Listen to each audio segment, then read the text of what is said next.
नमस्कार, मैं हूं अनिल कुमार और आज हम एक मुद्दे की बात करेंगे जो कि है यूनिफॉर्म सिविल कोड। आखिर ये यूनिफॉर्म सिविल कोड है क्या, इसकी ज़रूरत भारत को क्यों है, इसके बारे में इस वीडियो में पूरी चर्चा करेंगे।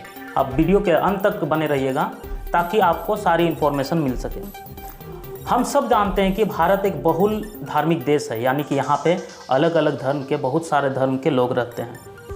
ऐसे में ज़रा सोचिए, अगर सभी धर्म के लोग एक दूसरे से अपनी धार्मिक आड़ में आकर के एक दूसरे से लड़ाई झगड़ा करने लगे तो क्या देश चल पाएगा? देश में शांति व्यवस्था कायम हो पाएगी? तो आंसर है नहीं। इसी पॉइंट को रखते हुए हमारे नेता थे, जो लीडर थे, उन्होंने संविधान सभा की गठन की थी और संविधान का निर्माण किया ताकि एक सेट ऑफ रूल बना सके जिससे कोई भी लोग अन्याय ना कर सके, किसी दूसरे के साथ लड़ाई झगड़ा नहीं कर पाए और भारत में एक अच्छी शांति व्यवस्था बनाए रख सके। फिर ये समान नागरिक संहिता यूनिफॉर्म सिविल कोड आखिर है क्या? दरअसल भारत का संविधान बनाने का मौका डॉक्टर भीमराव अंबेडकर को दिया गया, तो उन्होंने बहुत आगे की परिस्थितियों को सोच करके एक यूनिफॉर्म सिविल कोड का कॉन्सेप्ट लाया संविधान में। और पार्ट 4 ऑफ द कॉन्स्टिट्यूशन, जो कि DPSP directive principle of state policy, एक राज्य को किस तरह से चलना चाहिए, वो किस तरह से एक राज्य को वेलफेयर स्टेट में परिवर्तन करना चाहिए, इस कॉन्सेप्ट में उन्होंने यूनिफॉर्म सिविल कोड को इंटर करवा दिया। यानी कि यूनिफॉर्म सिविल कोड एक ऐसा नियम और कानून है जिसके तहत सभी वर्ग के, सभी धर्म के सभी लोगों को विवाहिक मामलों में, बच्चे गोद लेने के मामलों में या फिर संपत्ति के बंटवारे के मामले में एक समान नियम तय होगी। जो हिंदू में लग रहे हैं नियम, वही मुस्लिम में, जो सिख में, वही ईसाई में। मोटे तौर पर देखे जाए तो यही है यूनिफॉर्म सिविल कोड, समान नागरिक संहिता। अब आती है बात, क्या भारत में कोई ऐसा राज्य है जिसमें यूनिफॉर्म सिविल कोड अभी तक लग चुका है?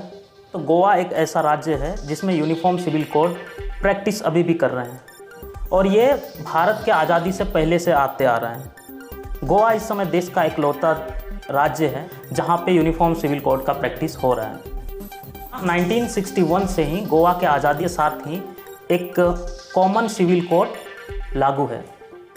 हाल ही में उत्तराखंड का CM पुष्कर सिंह धामी ने उत्तराखंड में सिविल कोड लाने की वादा की है जनता से, और साथ ही यूपी में तो ऐसे चर्चा चल ही रहे हैं।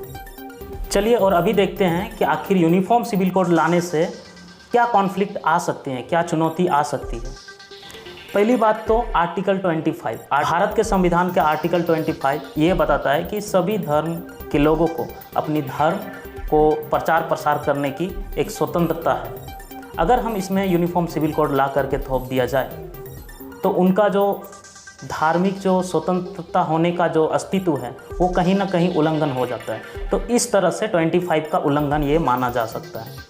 दूसरी पॉइंट, अलग अलग धर्म के अलग अलग लोग अपने धर्म को सर्वोच्च बताते हैं और इस सर्वोच्चता के चक्कर में एक दूसरे धर्म से संघर्ष करने लगते हैं। उनके मन में तनाव उत्पन्न होता है और इस तनाव को जब बड़ा लेवल पे, बड़ा संघर्ष के रूप में देखा जाए तो दंगा का एक मुख्य कारण माना जा सकता है।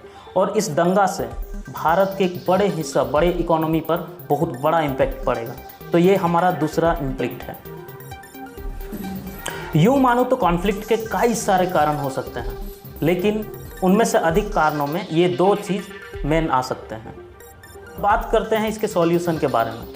अगर यूनिफॉर्म सिविल कोड को भारत में इम्प्लीमेंटेशन किया जाए, प्रैक्टिस में लाया जाए, तो बहुत सारे न्यायालय के काम अभी तक पेंडिंग है, वो जल्द से जल्द हो जाएंगे, यानी कि न्यायालय का काम आसान हो जाएगा। 3 पॉइंट, इस तरह का कार्य करना एक आसान काम नहीं है। बहुत बड़े चैलेंजेस फेस करने पड़ेंगे। नहीं होगा, सरकार को ये समझना पड़ेगा कि उसकी व्यवस्था क्या है और अभी समय क्या चल रही है। यूनिफॉर्म सिविल कोड को लाना एक सही समय पे सही निर्देश के साथ इम्प्लीमेंटेशन करना आवश्यक होगा। यूनिफॉर्म सिविल कोड एक लॉन्ग टर्म बेनिफिट है, लेकिन एक शॉर्ट टर्म चैलेंजेस भी है। यानी कि सरकार को ये समझना पड़ेगा कि उनके सामने जो ब्यूरोक्रेट है वो कितना स्ट्रॉन्ग है।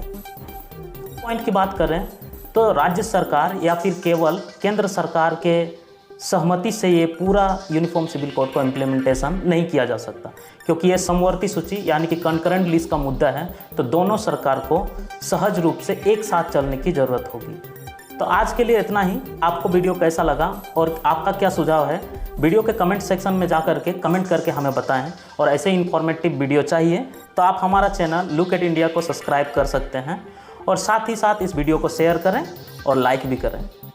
धन्यवाद।